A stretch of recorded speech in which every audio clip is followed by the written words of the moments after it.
Welcome to Stack Kings Live Special Edition World Series preview. We have the Kansas City Royals versus the San Francisco Giants. It's been since I was 9 years old in 1985 since the Royals have been in the World Series. We're going to have Frank run you down on a little introduction to get you really pumped up for this game. Gloriously satisfying and moving to the deeply pent-up, pining, ravenous devotions of popularly held and learned, losing sentiment of the Kansas City sports fan faithful. There and our hometown Royals are back in the World Series for the first time in 29 years, slated to face the playoff season San Francisco Giants. Now for me, that's my entire life and then some, inheriting in those years a suppressed yet long overdue release from sportively ponderous frustration felt and endured due to annually invariable L's in the loss column, and in particular as it pertains to this special show, baseball obscurity. Now is 2014 and the Royals are appreciatively relevant, in spite of pervasive skepticism and disbelief in what has indeed manifested itself as a magical blue October. While Tony and I are admittedly true blue, bleeding everything Royals from the inside out, Kansas City born and raised, we commence with this show at this time with an earnestly sincere and a deliberate attempt to disregard our inherent biases and instead proceed forward by allowing the numbers and probabilities up until this time established themselves and our impartially logical analyses and interpretation of them to dictate the given conclusions reached here. Specifically, we will approach this show, the Stack Kings Special, by comparatively breaking down those consequentially meaningful baseball factors that can and will have a decisive effect on determining who takes the crown home. The basic general factors that we will be discussing here today will be 1. Pitching, hitting, fielding, base running, coaching, and that intangible X factor, which takes into account and aggregating the first 5 points and emphasis, as well as team experience, morale, recent streakiness, and psychological implications relating to the playoff atmosphere. Upon completing discussion of a given series factor, Tony and I will each submit our selection, who we determine to have the edge in each of those facets of play. Well, without further ado, we now present to you a brief preview of substantial consideration pertinent to the widely anticipated 110th edition 2014 Fall Classic World Series matchup between the aforementioned Kansas City Royals and the San Francisco Giants. To start off, we're going to get into a few facts to note about the series. First of all, let's get right into it. A matchup nobody envisioned at the beginning of the playoffs, let alone the start of the season. The Royals and the Giants become the first World Series matchup between wildcard teams since the Los Angeles Angels beat San Francisco in 2002. Now, those teams were a lot better back then.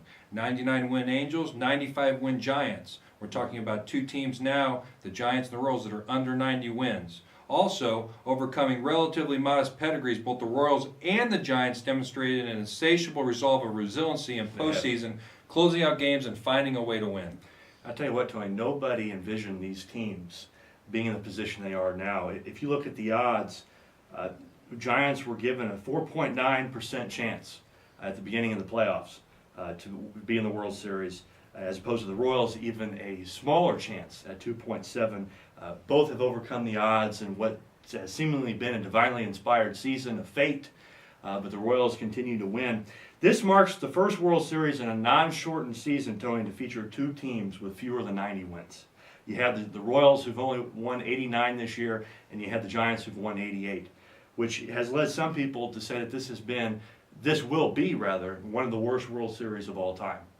But I don't know if you could say that because, again, these teams have a lot of fight in them, and they just find ways to win. They find ways to win in unexpected ways. And I'm really excited to see what they're going to be doing next. And let's talk about the Royals. The first team becoming the first team in Major League history to win 8 consecutive postseason games. Unbelievable. I mean, that is impressive in itself. The last time these teams played in the regular season is when August 8th through 10th, and the Kansas City outscored the Giants 16-6, swept them. James Shields shutout.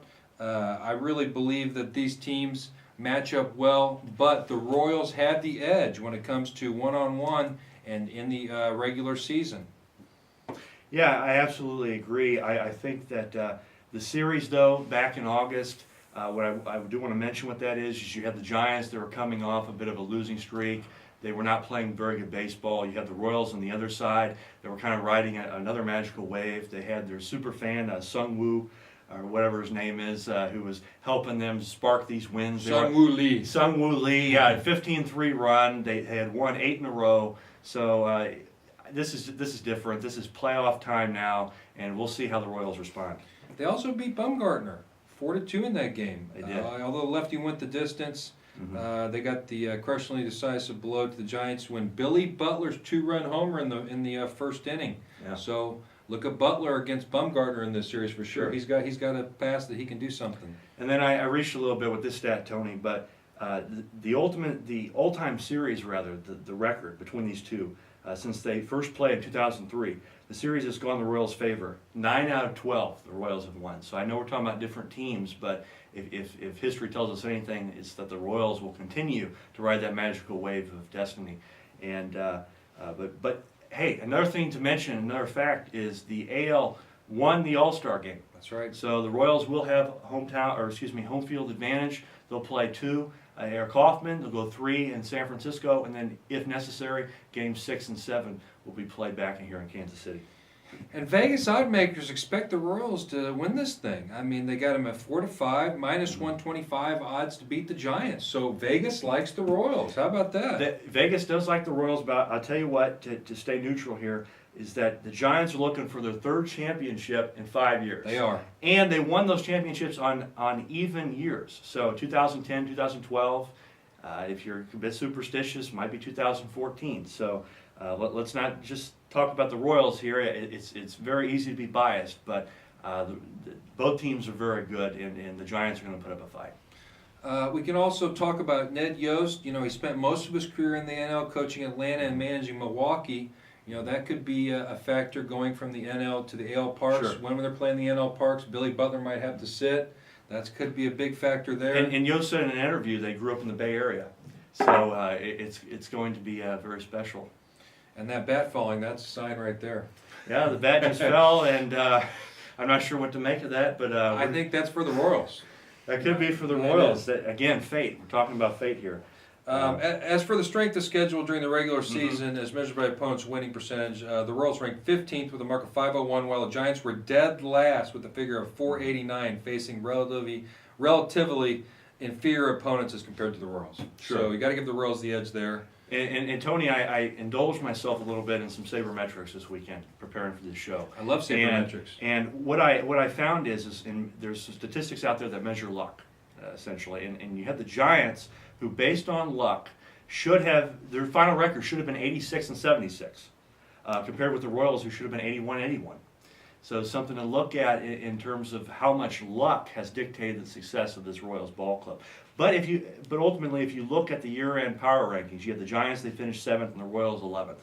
So again, if that says anything for you, if the regular season said anything about the postseason here in the World Series, the Giants have a slight edge. But we're going to get right into it. Let me go over the schedule here again before the television schedule. We have Game 1 Tuesday. Tomorrow, October 21st at Kauffman, 7:07 start all the way through all these games. Game 2 Wednesday, Game 3 Friday, and that's when we take the trip to AT&T Park in San Francisco for 3 games, Friday, Saturday, and Sunday. And then if necessary, Game 6 and 7 will be in Kauffman Stadium, and wouldn't that be special to be a part of that, see the Royals win at home? That would be special. One more thing to note here, ESPN's David Schoenfield published an article earlier this week calling this year's World Series the worst ever. And his argument was based on this, that San Francisco or Kansas City, neither of them won their division, and the two clubs combined for just 177 wins, the 4th fewest in World Series history. Let's just say that guy's a joke. Come on, give me a break. Have you seen this series, the ALCS, the ALDS, the NLCS, the NLDS? These are great games. I don't know how this guy could say this. Let me just say that it's absolutely ludicrous, before seeing any World Series games being played, to just flat out say blindly that this is going to be the worst World Series. It could turn out to be the best. I know that this has been, from my viewing experience, has been one of the best and most exciting postseasons in all of baseball in decades. I agree. Up next, we're going to set the stage, and we're going to go to how did these teams get here? StatKings.com is the #1 new daily fantasy sports site. Sign up today and we'll give you one free entry into a real NFL cash contest. Do you have what it takes to become fantasy sports royalty? How did these teams get here? First of all, let's start with the Kansas City Royals. What happened? They got to the wild card game. They played Oakland. They had to face Leicester. They went down 7-3. Most of the people left the game, and if you left the game, you had a chance to basically miss one of the best wild card games of all time. It was history. They came back to win it. That's how they got here. 12 innings. They won 9-8. Moved on the ALDS, and then they played the Angels, who really it was pretty much just Royals from beginning to end. Although they won a couple close games, they swept the Angels pretty easily. And they went right on to the Baltimore Orioles, swept them, punctuated by Kane's globe-trotting web gem catches in the outfield. You had power displayed by Eric Hosmer and Mike Moustakas.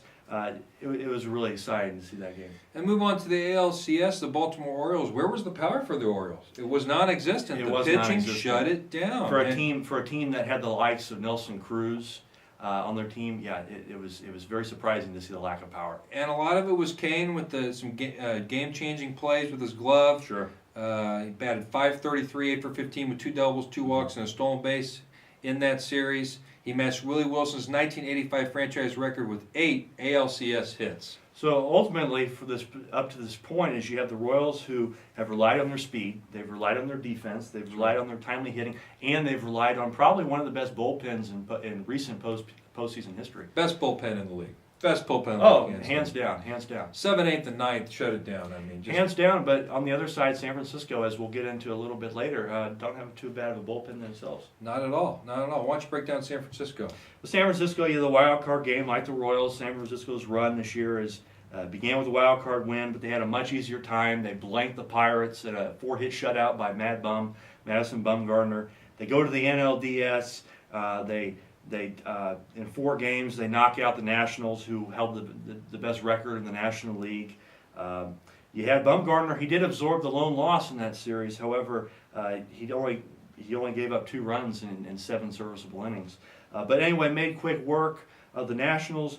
Then you had this very exciting Cardinals-Giants series where you had the walk-off by Travis Ishikawa, really the left fielder. He was pretending to be a left fielder, but really he's a first baseman. And you had some home runs. You had the Giants in the NLCS, a team that, like the Royals, doesn't have a lot of power, didn't hit a lot of home runs over the year, but found a way to generate some power, and it paid dividends for them. In fact, before Thursday's outburst for the Giants, 12 of their last 22 runs were scored without recording a hit. Wow. How about that? Wow. Bumgarner was also named the NLCS MVP, Sure. As he held the Cardinals 3 runs in 8 innings in Game 5, throwing 7 2/3 scoreless innings in Game 1. He finished the series with a 1.72 ERA in his 2 starts. And though Bumgarner has been San Francisco's most valuable commodity on the mound and in the clubhouse as a leader this postseason, behind him, an array of contributors have stepped up. Just look at the spreading wealth so far. Shortstop Brandon Crawford hit a huge grand slam in the first game of the playoffs. Second baseman Joe Panik hit a big home run in the last game of the NL Championship Series. And don't forget Travis Ishikawa's walk-off shot. A bunch of guys you never heard of, a bunch of average Joes. They're called the Giants, but they don't look giant in stature. You have a third baseman in Panda Sandoval who doesn't even look like he's an athlete at all, but he finds a way to be productive on the field, and that's really the script that's been written for these Giants so far. It's amazing because the Giants, in a little bit, kind of mirror the Royals. I mean, Very they much really so. didn't Very much do so. it, with homers and stuff. It was basically pitching, a couple of hits here and there to get him to the World Series. So I think both of these teams match up well in the sense that they're really kind of speedy, slap hitting, steal bases, that kind of team. Sure. So I think this is going to be a good series. And before we take a break, before we get into pitching, I just want to mention that probably one of the most underrated Giants that you're going to see on the broadcast is Brandon Belt, the first baseman. He missed a lot of time during the regular season with some health issues, but his 6 RBIs led the San Francisco team this postseason. So he's a guy to look out for. Now we're going to head to pitching, and we're going to start with the San Francisco and Kansas City pitching and see who's got the edge there. I'm so bored. Bored? Just go to StatKings.com. You can sign up for one of their daily fantasy sports contests. StatKings is easy to use, and it gives you many fantasy formats to choose from. Enter the code below to receive a free entry into one of our fantasy contests with cash prizes. Girls, could you hurry up? We need to get ready for the coin toss. My lineup's in.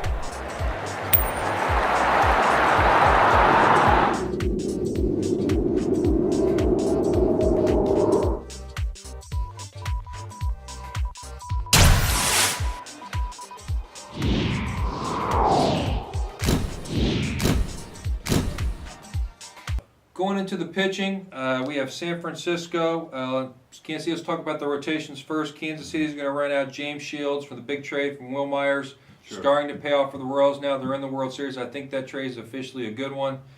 He's going to be big game James. He's going to be going on the hill in game one. You got Yordano Ventura, the young flamethrower. He should be back. He should be throwing well. We got Jason Vargas, the big lefty, throwing his sinkers. We got Jeremy Guthrie, who's been up and down this year, but has proven to get righties out. On the other side, San Francisco, you got the ace Madison Bumgarner, the big, fast-throwing lefty.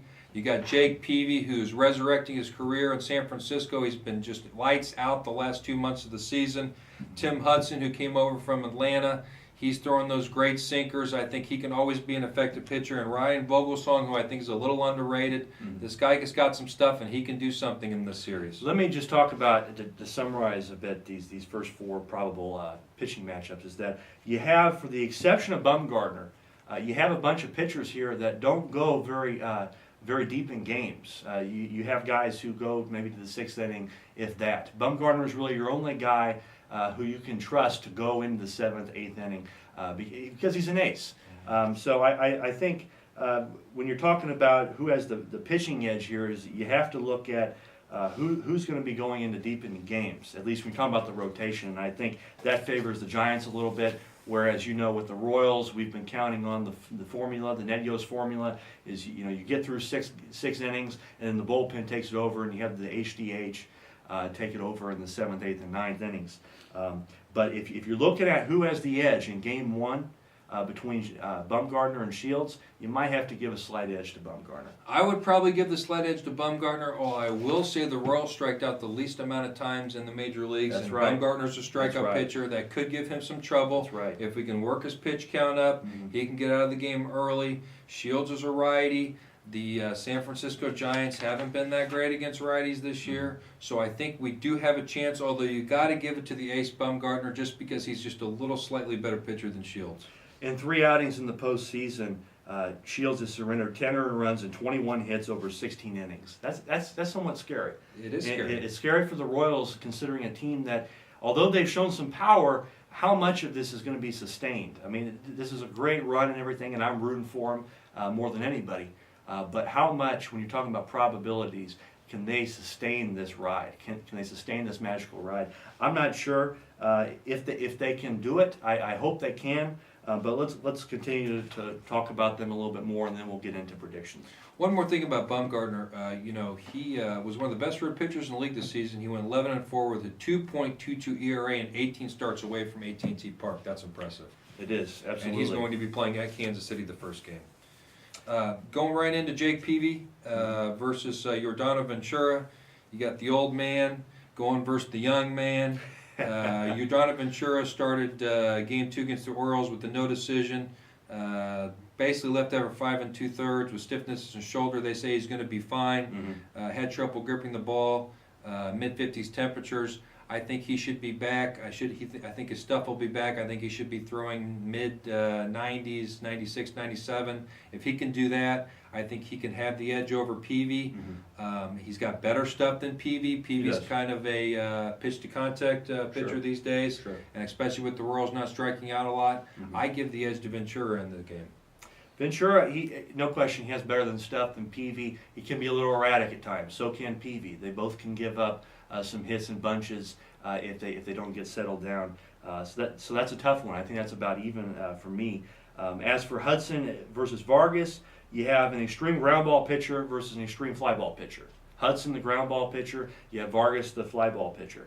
But you have Vargas, who has a superb outfield behind him. And as we're going to talk about later, both teams are going to be playing in outfields that lend themselves to great defensive plays. There's going to be a lot of room out there, both big ballparks, and you're going to have the likes of Alex Gordon, Lorenzo Cain, Gerard Dice, and Nori Aoki, who are going to be running all over the place. I like the Royals' odds there, but we'll get to fielding later on. And then there's Vogelsong against Guthrie. I think this matchup favors Vogelsong. Just when it comes to strikeouts, but not walks or ground balls. I think the ground balls favor Guthrie. The wild card, however, is Vogelsong living up to his postseason track record. He had been there before in his most recent start. He's pitched pretty well, so I think that since Vogelsong's been there before in the World Series, Guthrie's kind of bounced around. I think Guthrie could be in for a bad outing. You know, I have to agree with you. I think I have to go with Vogelsong because he's been there before. He has the experience. You look at Guthrie, and it seems like every other game he's getting rocked. The guy lacks consistency. He's lacked consistency just about all year. When he's on, but when he's off, he's off. And this game here, this game 4, could very easily, I'm afraid, get out of hand quickly. And then you have the Ned Yost formula falls all apart in front of your face, and you no longer have that 6-inning formula, and you're falling apart. You're having to get maybe Finnegan in the game earlier in relief, and it just becomes a mess. So I think you have to go with Vogelsong, but I hope I'm wrong in that respect. The one wild card that the Royals have is if Guthrie gets in trouble, they could always go to Duffy. That's right. They do have Duffy. And he can do the long relief, so that does help there. Going straight to the bullpens, I think this is without saying that the Royals have the top bullpen. I think I'm going to give them the edge already. I know that the San Francisco Giants have a pretty good bullpen, but when you have guys like Wade Davis, Brandon Finnegan, and Holland, and Duffy coming out, I just don't think you can beat those guys. I mean, even Tim Collins. Jason Frazier had pitched okay. I don't see a better bullpen and let me just say, Kelvin Herrera as well. Is there a better bullpen in baseball? Well, Tony, I will go take it a step further, and not only a better bullpen in baseball this year, but maybe in decades. I mean, you look at teams like the 1990 Reds, you have the 96 through 98 Yankees, you have the 2003 Astros, 2003 Dodgers. I mean, these are teams that had elite level bullpens, and I think you got to put the Kansas City Royals right up there. Yes, the Giants do have a decent bullpen, though. You have former Royal Jeremy Affeldt. He's been somewhat okay, and as a setup man, you have Santiago Casilla, you have Javier Lopez in there. These are guys that were there on that 2010 World Series team, Tony. So when you're talking about X factors and who's been there and who can do it again, you like the Giants' experience overall, and that just translates into the bullpen. So the question is how can the Royals sustain that magical ride that they've been on, and even in the bullpen? And I kind of wonder, Sergio Romo being the closer last year, they moved him out of the closer spot this year. Right. Now he's straight in the bullpen. Santiago Casilla moves in.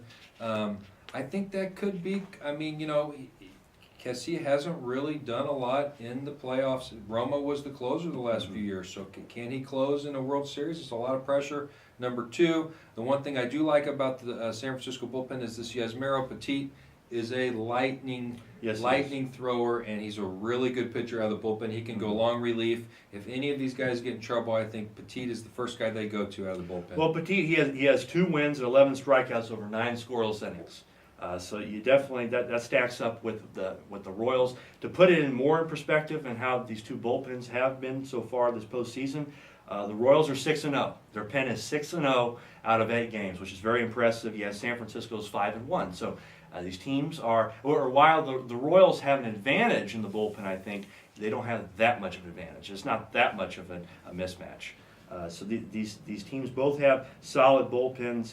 The Royals have a sub 1.50 ERAs in the regular season and have combined so far to allow 3 runs on 14 hits with 30 strikeouts and 25.2 postseason innings. So that's tough. That's tough to beat. That's tough to compete with. But if there is another bullpen out there, who's going to compete, it's probably going to be the San Francisco Giants. I have to agree with you there. So who do you give the edge to? When it comes to the bullpen, I think it's pretty close, but I give a slight edge to the Royals. just because how they played. But the question, the overlying question is, can they continue to sustain this run? And if the answer is yes, then it's absolute edge to the Royals. However, if they're going to experience a little bit of a regression, I see the bullpens being about even. I have to give the starting rotation edge slightly to the Giants. Mm-hmm. The only reason I agree. say that is because of experience. Mm-hmm. They have the top ace in Bumgarner, Sure. who should be pitching in Game 6 or 7 if it goes that long. Peavy is experienced. I think he can pitch to contact well. I think Hudson's had a lot of experience, and he's going against guys like Ventura, Vargas, Guthrie. Some of these guys, I just don't think that they have the experience that these other guys have. So I have to give the edge to San Francisco in the pitching. But as far as bullpen, I give a really big edge to the Royals. I really do. It's that lopsided. The reason I think so is because I think if you get to the 6th, 7th, 8th, 9th innings, especially if these guys, and they can, Shields, Ventura, Vargas, Guthrie can go 6, it's over. If we have a lead, it could be over. And I'll tell you what, in that Game 5, if you watch it, Santiago Casilla, he took over the role for the Giants midseason, but he finally showed a little bit of a crack in his armor in Game 5. He loaded the bases, and Jeremy Affeldt got him out of the jam. If he doesn't get him out of the jam, maybe the Cardinals turn it around that game. They take that game, they turn it around, and maybe we're talking about having a 1985 rematch. But that's not the case now, and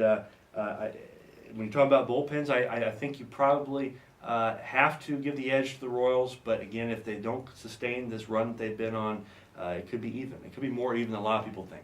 I also like that one edge to the Royals I want to say as far as pitching, Peavy, Hudson, Vogelsong, all righties.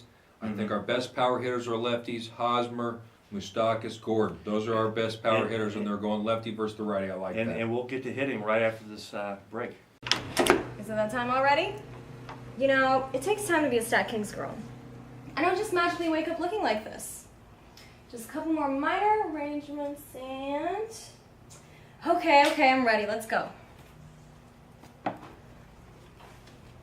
Now to get used to this. Here at Stat Kings, when it comes to talking sports, we don't waste any time. We work hard, so you don't have to.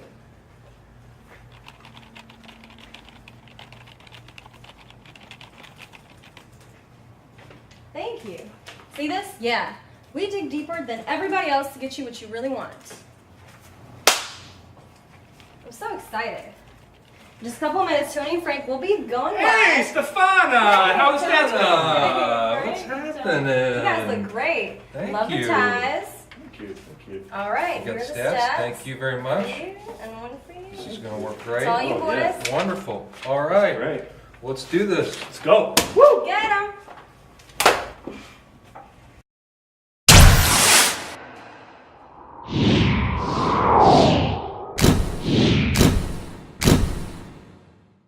Okay, here we go. Hitting. We got the Kansas City Royals and the San Francisco Giants. We're looking at two big ballparks here, so the homers should be down. Sure. Although I think, hitting versus a lefty and a righty in an AL ballpark, I think the Royals are going to run out, especially in the NL ballpark. They're going to have to sit Butler. That's going to be a big factor. But then when San Francisco comes to the AL park, they're going to add a DH. That's going to help them. But I still think the homers will be down. What's your take, Frank? Well, when I'm looking here at the Royals lineup, projected lineup, and when you're talking about playing in an AL ballpark, so far this postseason, Ned Yost has kept largely the same look, regardless of the handedness of the pitcher.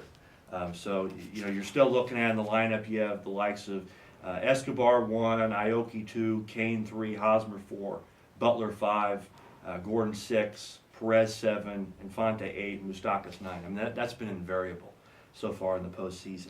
However, in an NL ballpark without the DH, I think as you mentioned, you take out Butler and you put the better defender in Hosmer at first base, and then you have your bench is upgraded at that point because you have Butler who can come off the bench for you, as some of these other Royals will get to bench play later. But that's really the look you're going to see. But in an NL ballpark, do you put Kane third, still hit Kane third, you think, and then move Salvi down? Is that what you do, Salvi Perez? keep. You know, the way that Salvi's been playing of late, I think you do have to move him down. Unfortunately, the guy just his lack consistency. I mean, he gets up there. He hurt his thumb the other day on that deflection. He just doesn't look very confident right now. You look at some of these Royals hitters like Lorenzo Cain and Alex Gordon, Eric Hosmer, and even Moustakas. I don't see that same confidence from Perez right now. And he just got to show me more before I say, hey, let's move him up to 4 or 5 in the lineup. I have to agree with that. For sure. Sandoval, as far as hitting in when San Francisco goes to the AL ballpark, who's going to be playing DH? Mike Morris, you think? Yeah, definitely Mike Morris. He belted that home run in Game 5. So I think that he has some power there, and he hasn't seen a lot of time because there's no DH in NL Parks. So I think that, yeah, he'll probably come off the bench as a DH. Maybe hit 6 or so. I have a potential lineup maybe set. You have Blanco leading off, playing center field. You have Panic 2, Posey 3, Sandoval 4, Pence 5, maybe Morse 6. You have Ishikawa in left field 7th, maybe Belt 8, and Brandon Crawford at 9. And when I look at this lineup, Frank, I don't see a lot of power. I mean, Posey has some power. Sure. Pence has some power. Sandoval has some power, but these guys aren't big power hitters. Mm-hmm. Bell can definitely go deep, but I mean, you know, it's few and far between. I think this really sets up well for a Royals team. I mean, you know, I think if they keep the ball in the ballpark, especially in these big parks, I think they can have a chance to shut these hitters down. Yeah, I agree. I think Posey and Sandoval are the two guys you have to highlight on that Giants lineup in terms of hitting and who can really hurt you. The other guys are largely unproven, but that's not to say that they can come up and surprise us and make some noise. With the way Moose has been playing in the playoffs so far, I think he may have a chance to do something against Bumgarner. But the lefty versus the lefty, he hasn't had much success.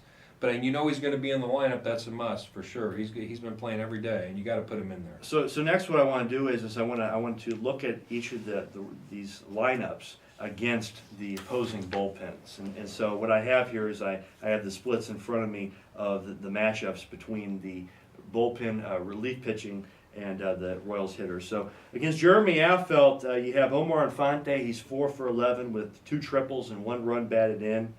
There's really nothing else there, too small of a sample size to say anything. Against Casilla, you have Billy Butler's 2 for 5 with a run batted in. Nori Aoki 1 for 4, 2 runs batted in. And now Lincecum. Lincecum was just announced to be on this Giants team on the roster, and I think he'll probably come in as a bullpen player. Against Lincecum, you have Nori Aoki 2 for 5, 1 run batted in, 1 walk. Alex Gordon 3 for 4 with a homer, 3 runs batted in. And then here you go, you have Omar Infante 5 for 16, 2 triples, but 5 strikeouts. And then you look at the other guys in the Giants bullpen, and you just don't see very significant matchups there. Tony, is there anybody in the Giants lineup that can hit our bullpens? Looking at some of the splits, you see any guys? Tim Collins, maybe Duffy. Anybody there? Yeah, I mean, you know, Willingham 1 for 3 versus Petit, the double walk. You know, Omar Infante 3 for 6 versus Javi Lopez. But, you know, Alex Gordon, of course, 3 for 4 with a homer and 3 ribbies versus Lincecum. You know, when I look at the matchups, I really come back to Madison Bumgarner. I think we have a good splits against Bumgarner. I mean, absolutely. Billy Butler 2 for 3 with the homer. Omar Infante 4 for 10. Lorenzo Cain 6 for 13. Eric Hosmer 6 for 13. Alcides Escobar 4 for 10. I mean, I just think those guys match up well against Bumgarner, and I think that this could be a game where we could score some runs for Shields. No, absolutely. Hosmer's been hitting lefties well. He's slugging 692. Escobar, he's got a 455 on base versus lefties in the postseason. So again, it comes back to can the Royals sustain their run?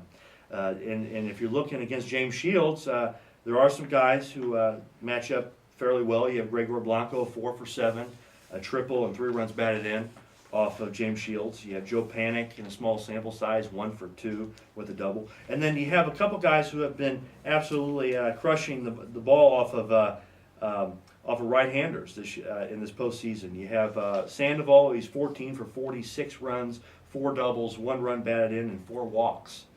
Brandon Belt, as I mentioned before, he has a home run, 5 runs batted in, 8 walks. Guy has 8 walks, so he's showing an eye at the plate. And then you have Ishikawa, 7 of 24, 2 runs, 2 doubles, 1 home run, 7 RBIs, slugging .500. So while the matchup against Shields isn't very prolific, you do have some guys who have hit righties well, so you got to look at that. And we hit Peavy too. I mean, really do. Butler 14 for 33, three homers versus Peavy. Alcides Escobar 9 for 22, a triple and 2 homers versus Peavy. Alex Gordon 10 for 28, a homer versus Peavy. I mean, Eric Hosmer 7 for 16 versus righties this postseason, and Moose is 5 for 20 and 3 homers versus righties this postseason. Lorenzo Cain 6 for 21, 6 runs versus righties this postseason.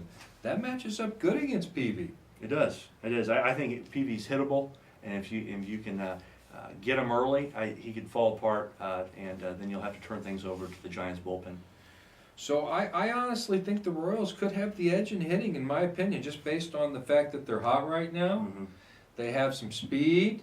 If you get in the late innings and you replace them with Gore or Dyson on the base pass, that's going to be trouble.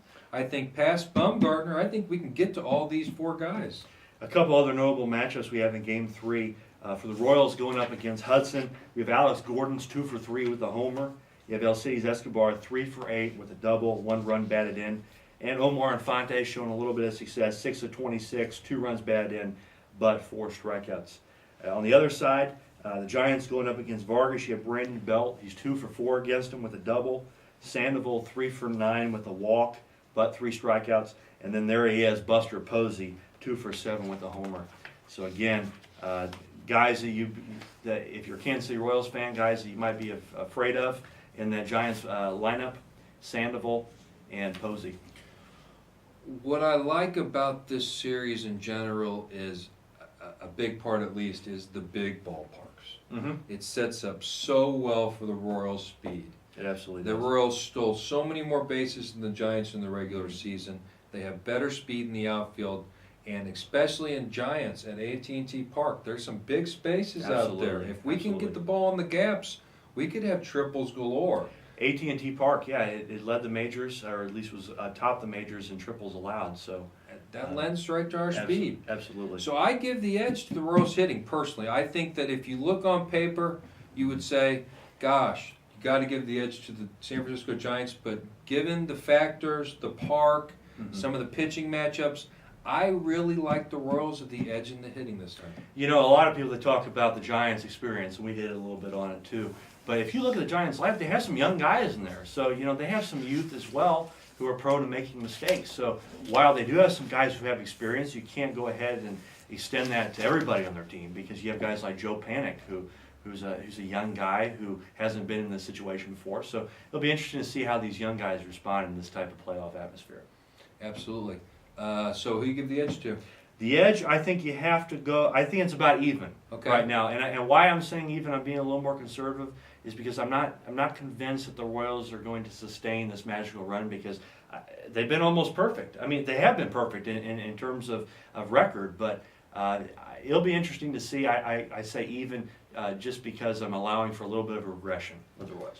I like that the Royals don't strike out, and you got 2 big stadiums. I think that is a big factor. So I have to give it to the Royals. If the Royals continue to hit the long ball, which is going to be difficult in these parks, I think you give them a little bit of an edge, and I maybe elevate them a little bit above the Giants.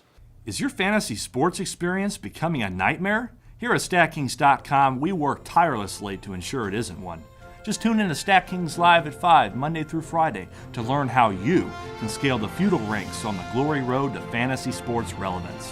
Whether it's night and day studying game tape, tracking down the most decisive up-to-the-minute fantasy sports news, or carefully digging up and evaluating game-changing statistics, we proudly work around the clock, giving you everything you want and need to gain a fun and fast fantasy edge.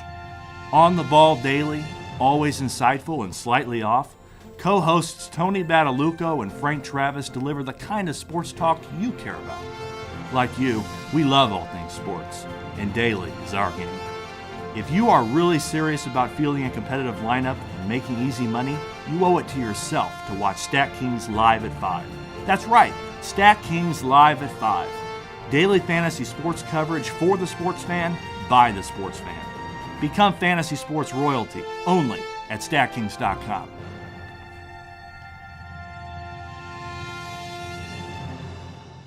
And we're going to start with fielding. Kansas City Royals, San Francisco Giants. I'm going to get right into the Royals and Giants gloves. The Royals rank 4th in the majors in team defensive runs saved with 40. Conversely, the Giants rank 17th with -5. So the glove goes to the Royals there. The Royals led the majors in ultimate zone rating, whereas the Giants ranked 15th. That's how far you can get the ball, how much range you have. The Royals also ranked 7th in field arm, and which evaluates an outfielder's throwing arm based on how often runners advance on base hits and are thrown out trying to take extra bases, while the Giants ranked 20th. Sure. All those go to the Royals. Royals ranked 3rd in the majors in team stolen bases saved with 4, while the Giants ranked 19th with -1. All those going to the Royals. I don't really think this is much of a debate here in terms of who has the better fielding. It's hands down the Royals. Yes. They've proven it. You have Kane, who's taken America, the world by storm with his web gems.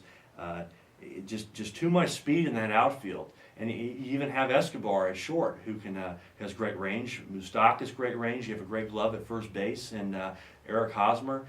You have Salvador Perez behind the plate, who could throw guys out. So Great. Not even. Gordon's got that big not arm even in left field, for sure. Sure, Yeah. sure. You can't forget Gordon. Left fielder Alex Gordon was right behind Kane in DRS, which is defensive runs saved, 2.6 in the postseason. Defensive runs. He has saved almost 3 runs in the postseason. That's a valuable asset in left field. Really is.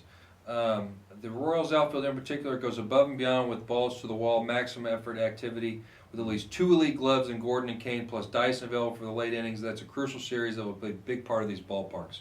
Going up against the wall, making catches. We saw Gordon make that catch against the wall that he slammed against the wall last time. Putting themselves out to get the ball. I like all of our outfielders that do that. And something strikes me as a bit strange. They have on the other side Travis Ishikawa in left field. He's a first baseman. Yeah. I could almost foresee something happening with him, but we'll see. We'll see if something happens in the series. Fastball hit to left. I don't think he's getting to it, right? I don't think so. Going straight into base running, we got the Kansas City Royals again with the edge, in my opinion. I'm not even going to really run it down that much, but let's just look at the stats. No team in the majors swiped more bags than the Royals during the regular season, and no team has swiped more than Kansas City's 13 in the playoffs. It's impressive. You look at team-weighted stolen bases, a statistic estimating the number of runs a player contributes to his team by stealing bases. The Royals ranked 1st in the majors, while the Giants ranked a meager 26th. So that says it right there. That puts it all in perspective. Royals, speed demons, Giants, slowpokes. And plus, the Royals will test even the best defensive catchers and get in the head of the starting pitchers who spend too much time worrying about the runners on first with the lead and not enough about the guys swinging the plate. When guys are on base, the Giants, and especially pitchers in general, got a guy on first, you're at the stretch, you're looking over, you're not paying attention to the pitch. It's a big factor. And I tell you what, the Royals, they feed off of that body language. As they could see a pitcher who's starting to think, the gears are going in his head. Oh gosh, I got to worry about a Dyson. I got to worry about a Gore on first base. And then they make mistakes, and that's all you need. So even if the Royals aren't swiping bases, they're psychologically affecting their opponents, and that's big. Let's talk about late innings. 6th, 7th, 8th. Somebody gets on base. Put in Terrence Gore. Put in Jarrett Dyson. I mean, Terrence Gore could steal 2nd and 3rd before the catcher gets the ball to second. Really, and he's that fast. And that's not even with getting a jump. No. I mean, this guy doesn't even need a jump, and he can swipe a base. Give him a jump, and heck, he could even make it almost a 3rd. So you gotta like the Royals in base running against the Giants. The stats don't lie. And that could frustrate Posey. If Posey's constantly trying to throw these guys out, does that hurt him at the plate a little bit? Does it get in his head? It could. I think that's a big factor as well. And you saw Buck Showalter. He tried to neutralize the Royals by sending out the guy from first base with that very unique, unorthodox approach by holding the runner on off the bag. It did help. It did help, but I don't think that there's really much you can do with the Royals because they even found a way to beat that. So He was trying to give him a different look. Sure. I could tell that. I could tell that Dyson was a little taken off by it. If you noticed, he was. but didn't seem to worry Gore at all. I mean, No. I mean Gore No. seemed to be fine, but Jared Dyson got a little. I don't know. Let's see if Bochy goes to that. I don't know if he will or not. I wouldn't think so. It seemed a little bit unorthodox. To We'll me. get to coaching later, but yeah, I think definitely you have to give the edge to Kansas City with base running. I think it's a no-brainer edge Kansas City. And you're fast when you take Nori Aoki, a guy in the last 3 seasons who stole 67 bases. You take him out of the game, you put somebody else in. Speed kills. Absolutely. Heading on to coaching, going to do Kansas City, San Francisco, Ned Yost and Bruce Bochy. I think you got to give the edge to San Francisco without Sure. even talking about it. Bruce Bochy, 3 World Series in the last He's 5. going to Cooperstown, no question. I think he's got a really good chance to get into Cooperstown. Ned Yost was considered a bad manager up until about mid to late season for Well- most people. I mean, if you ever heard Ned Yost's name on a TV when you were in Kansas City, people would start yelling. Absolutely, I've been there. I've seen it. Ned Yost is there's a lot of people in this city who are not fond of the way he coaches. He doesn't like to change things all that much. He's not all that intuitive. He likes to stick to a rigid plan. He likes to bunt a lot, which in some situations you'd like to see our hitters just hit and not bunt. So that's a problem. You had the wild card game. He brings Ventura in. Very, very unpopular decision amongst many Kansas City fans, wondering why would you bring the young guy in there in that situation. He wasn't ready for it. So I think you got to go with Bochy. He's a guy, on the other hand, who's very intuitive. He often does things off the cuff. He writes his own script. He's very improvisational, and that kind of genius could definitely work in the Giants' favor. The one thing I will give to Ned Yost is he's brought back small ball to baseball. Yes. Nobody was really playing small ball before the Royals started It's refreshing doing it this year. His bunts, his hit and runs, some of that stuff, stealing bases. I think, although it's a little bit unorthodox given the money ball movement that we've had in the last 5 to 7 years, 10 years, it's working.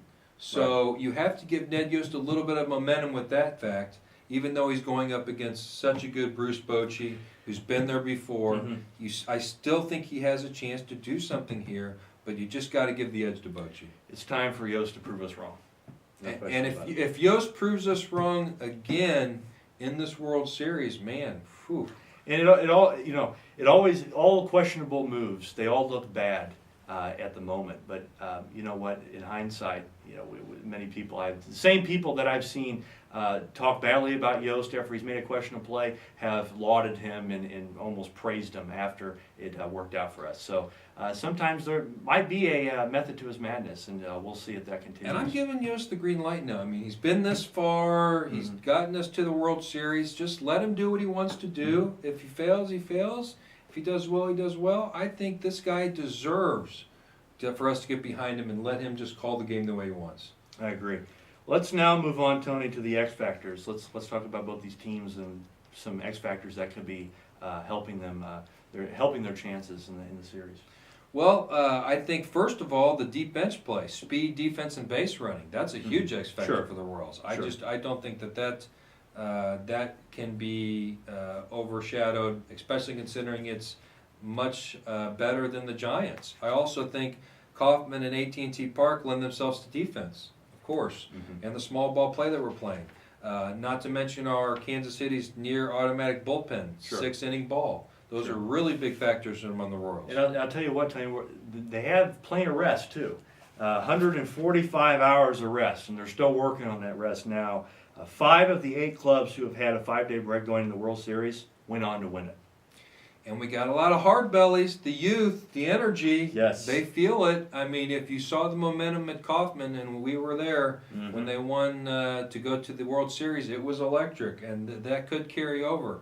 And, with San Francisco, have been there before, is it a little, just kind of, they've been there before? Is it just kind of normal now for them, or There's nothing new there. Is it still that big build up like it would have been?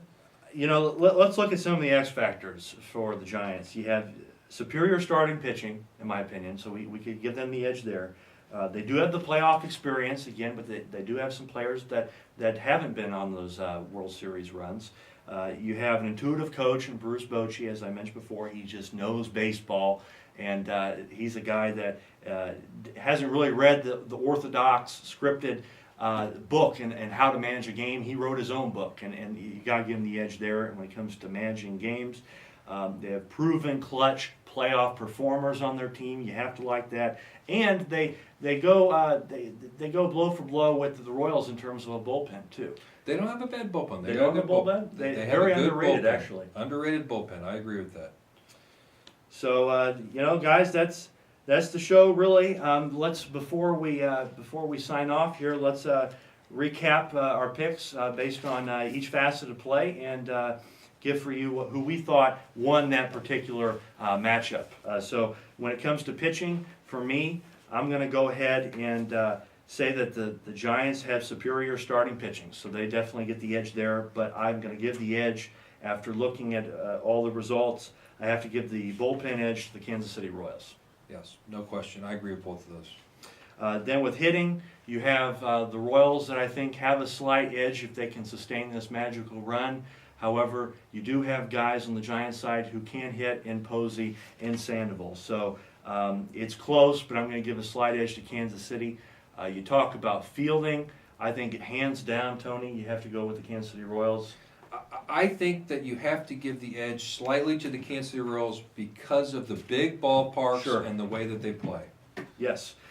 Base running, Kansas City Royals, is there any argument there? No argument. No argument there. And then you have coaching. I'm going to give a slight advantage to Bruce Bochy. However, I think that Ned Yost can surprise us and maybe do something. And then fielding, of course, you got to give to the Royals. Yeah, fielding absolutely goes to the Royals. And you look at the X factors, and I have them listed here, and the Royals just have more X factors than the Giants. I mean, aside from playoff experience and starting pitching and a manager that knows baseball, really that's about it. Kansas City has too much in there going for them right now. They have this renewed confidence, this burden that's been lifted off of them after 29 years. You have young people on their team who really don't have any limits for themselves. They're just willing to play and give a maximum effort on each play. You have a strong bullpen, a strong bench. You can bring a Gore off the bench. You can bring a Dyson off the bench and make those 6th or 7th inning substitutions that can help your team. Don't forget Josh Willingham you can bring off the bench. So definitely have a bench advantage, bullpen advantage, and base running, as we mentioned, defense and base running. So you add up all of these factors, and I think that Kansas City has a bit of an advantage here. I know that there's people on both sides of the fence, but I'm probably going to take Kansas City in 5 or 6. You know what? I think this is the best team the Royals could have played. Big ballparks, small ball for the Royals. I think they can hit the starting pitching. I think if they can get to the 6th, 7th, and 8th and with the lead, I think they can win those games. I think at the end of the games they have players off the bench, they can steal bases. I also think they're on a run. It's magical. They have the electricity right now. I picked the Royals in 5. Royals in 5. So we have a consensus here, Royals in 5 or 6. That does it for today's show, guys. I hope you enjoyed it. World Series edition. It should be a great one. Remember, do your research and choose your team wisely if you want to become fantasy sports royalty. I'm Frank Travis. This is Tony Badalucco signing off from Kansas City, Missouri. We'll see you guys later. See you in 2015 World Series with the Royals again. And hopefully we have that crown in our hands.